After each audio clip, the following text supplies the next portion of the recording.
I bet you didn't know about the chilling crimes of William Felix Vail. The name itself seemed to whisper of dark secrets, of a life lived in the shadows. His story is one that sends shivers down the spine. A tale of charm and deception, of love and loss, and of a darkness that seemed to follow him wherever he went. Born in 1940, Vail grew up in a small town, a seemingly ordinary boy with a disarming smile. He was the kind of child who could easily blend into the background, yet his eyes held a depth that hinted at something more. But beneath the surface, something sinister lurked. Even as a child, there were moments when his gaze would turn cold, and those who knew him best would later recall feeling an inexplicable unease in his presence. He was a charmer, a manipulator, a man who could blend in seamlessly, all the while harboring a chilling darkness within. His ability to mask his true nature was both his greatest strength and the source of his most terrifying power. I married young, tying the knot with Mary Horton in 1961. We were young and in love, or so it seemed. Our wedding was a small, intimate affair filled with the promise of a bright future. Our union seemed idyllic at first, a picture-perfect couple starting our lives together. We danced, we laughed, and we dreamed of the life we would build. But dreams can quickly turn into nightmares. But that facade of normalcy would soon crumble, revealing the terrifying reality that lay beneath. The cracks in our perfect life began to show, and the darkness that I had kept hidden started to seep through.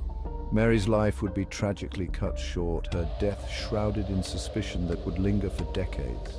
The small town was rocked by her sudden passing, and whispers of foul play began to circulate. As the years passed, Vail drifted from town to town, leaving a trail of broken hearts and unanswered questions in his wake.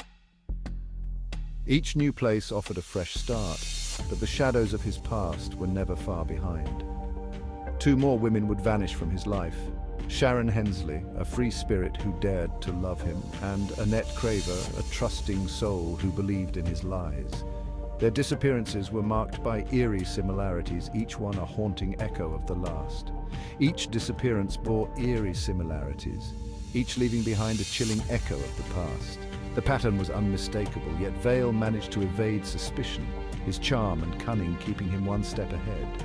The authorities began to connect the dots, recognizing a disturbing pattern in the wake of my path. They pored over case files, piecing together the puzzle that was my life. But I was always just out of reach. But I was always one step ahead, a ghost in the wind, slipping through their grasp time and time again. My ability to disappear, to reinvent myself, was my greatest weapon.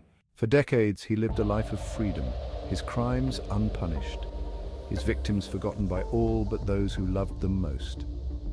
The families of the missing women never gave up hope, their grief a constant reminder of the man who had taken so much from them. I bet you didn't know the chilling story of Mary Horton Vail's fateful night in October 1962.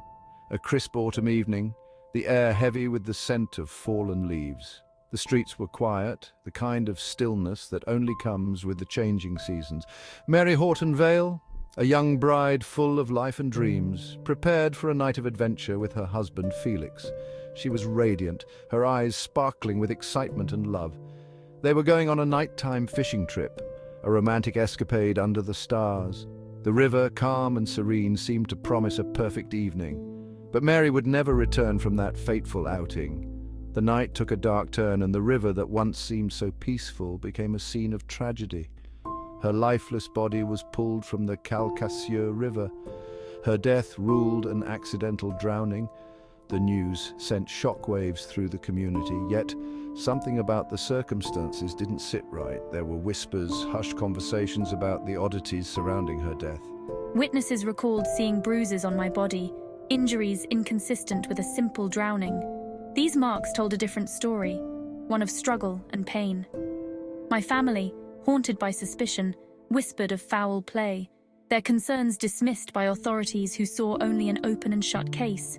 They felt helpless, their voices drowned out by the official narrative. Felix, for his part, seemed strangely detached, his grief a pale imitation of genuine sorrow. His demeanor raised eyebrows, adding to the growing unease. He spun a tale of a tragic accident, of a loving wife lost to the unforgiving currents.